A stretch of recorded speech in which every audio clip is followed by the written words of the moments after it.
NFL players have become some of the highest-paid athletes in the world. The NFL is a multi-billion-dollar enterprise with viewership all over the world. But of course, very professional sports teams have a few bad eggs. A combination of high pressure and spoiled attitudes has led some football players to try and cheat the game. That's why we're breaking down the 10 dirtiest NFL players of all time. Number 10. Heinz Ward, Pittsburgh Steelers. Ward is a Steelers legend and legitimately one of the toughest to ever hold the position of wide receiver. However, he also gained quite a reputation for being a dirty player. The longtime veteran loved to block opponents with the now outlawed blindside block, leading to several potential injuries. His most notorious of such blocks came on former Bengals linebacker Keith Rivers, whose jaw Ward broke in 2008. Rivers missed the rest of the season from the block. Because of it, the aptly named Heinz Ward rule made a blindside block illegal if a player used his helmet, forearm, or shoulder to hit an unwitting defender in the head or neck area. Number 9. Steve Smith, Carolina Panthers and Baltimore Ravens. Smith is a decorated receiver who has the 8th most receiving yards in NFL history with 14,731 and the 12th most receptions with 1,031. He was a hard-nosed receiver who finished with a great career, but he was known for being a hothead, which led to some undesirable consequences. For example, he got into a fight with then-teammate Anthony Bright before the 2002 season, breaking his orbital bone. When he had a falling out with the Panthers, he infamously claimed if he faced them on the field, onlookers should, quote, put your goggles on, because there's going to be blood and guts everywhere, end quote. Number 8. Joe Green, Pittsburgh Steelers. Green is an NFL legend who has the main player on Pittsburgh's Steel Curtain defense of the 1970s. He deserved every bit of his Hall of Fame status, yet that doesn't mean he was a nice guy while obtaining it. Green was known for a raging temper. His style of play was focused on making his opponents fear him, and they did. For example, he once kicked an opposing player in the junk as they lay on the ground, punched a Denver Bronco, then spit in the direction of a famed Minnesota Viking, Fran Tarkenton. In a 1979 game against the Houston Oilers, Green told Houston quarterback Dan Pastoroni, quote, if you come into the end zone, I'll beat the crap out of you. I'm gonna kill you, end quote. Needless to say, Pastoroni didn't come into the end zone. Number 7. Brandon Meriweather, Patriots, Redskins, Giants, and Bears. Meriweather was a dangerous safety who played with no regard for other players. For example, he was fined $50,000 for a helmet-to-helmet hit on Toad Heap in 2010. He was then fined another $20,000 for a similar hit on the aforementioned Steve Smith and $25,000 for a late hit against the Detroit Lions. Later in his career, when he signed with the Washington Redskins, he was suspended for 2 games after illegal hits on Chicago Bears Brandon Marshall and Alshon Jeffrey. His response to the hits was shocking, as he claimed, quote, I guess I just got to take people's knees out. That's the only way. I would hate to end a guy's career over a rule, but I guess it's better for other people than me getting suspended for longer. You just have to go low, man. You've got to end people's careers. You got to tear people's ACLs and mess up people's knees. You can't hit them high anymore, end quote. Clearly, no one taught him how to play nice as a child. Number 6. Richard Sherman, Seahawks and 49ers. Sherman was a famed member of the Seahawks Legion of Boom defense that trounced the historic offense of the 2013 Denver Broncos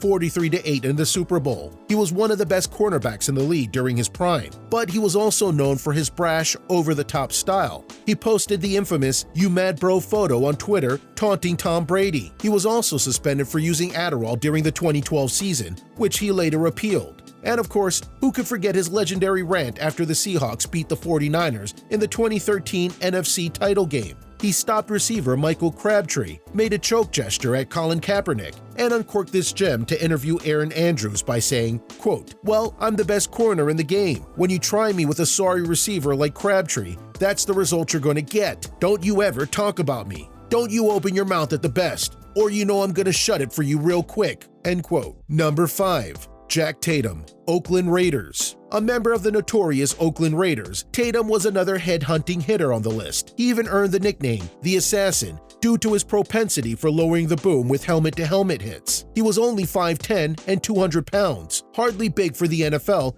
even in his day. So he made up for it with his hitting style, and it worked. And he was known as one of the hardest hitters in NFL history. He made 3 straight Pro Bowls and also won a Super Bowl in Oakland. However, he's most well known for his hit on former Pats wide receiver Darryl Stingley that left his target paralyzed from the chest down. Number 4. Richie Incognito. Rams, Dolphins, Bills, and Raiders. This next part of the list is getting up into rarefied air of the dirtiest NFL players of all time. If you thought leaving another player paralyzed was bad, wait till you hear about these horrible players. Incognito came into the league with quite the notorious reputation, and not in a good way.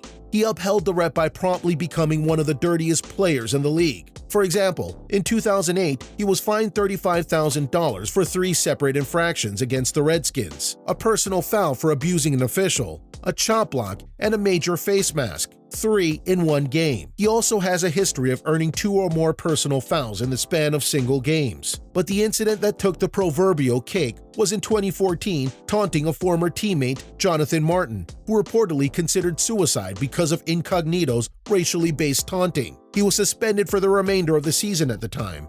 A complete and utter scumbag. Number 3. Ndamukong Suh. Lions, Dolphins, and Rams. The hulking Suh could legitimately be called the dirtiest player in the NFL, if not for the 2 notorious names that followed him on the list. But that doesn't take anything away from his overall dirtiness. Suh is undoubtedly one of the most imposing forces in the league when it comes to defensive tackles. He's also been one of the highest paid over the last several years. However, that hasn't stopped him from stomping on opponents after the whistle is blown. He has also started multiple fights on the field. There's just no reason for a star like this to behave like he does. Many questions and motivations come off the field though. No one can be quite sure. Number 2.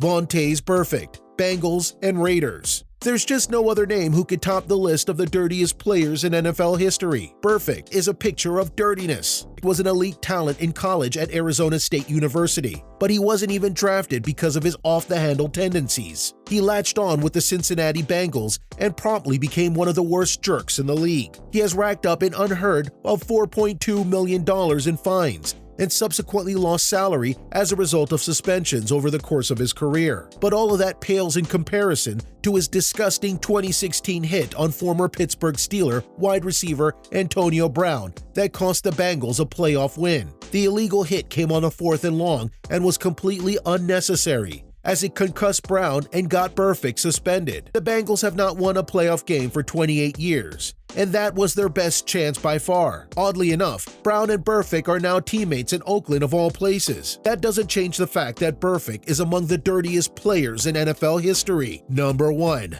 Bill Romanowski. 49ers, Eagles, Broncos, and Raiders. Romanowski was a powerful force who played linebacker with the utmost ferocity, but he took it a bit too far more often than not. He was known for repeated cheap shots and late hits. Perhaps his most notorious dirtiness, however, came when he was repeatedly accused of being racist. The incidents that prompted the accusations were when he kicked RB Larry Centers in the head and spat on San Francisco receiver J.J. Stokes. He topped all of that off by physically removing Eddie George's helmet in 2002. He even punched former teammate Marcus Williams during a scrimmage scuffle in 2003, forcing him to retire when he broke his orbital bone. These days, Romanowski considers himself lucky that he's not in the league anymore. There would be a whole group of players lining to get a shot on him. Luckily, there's no doubt that Romanowski will be forgotten in the NFL history books, as he wasn't much of a player to begin with. Let us know who you think the dirtiest player in the league is. And if you enjoyed the video, be sure to leave us a like,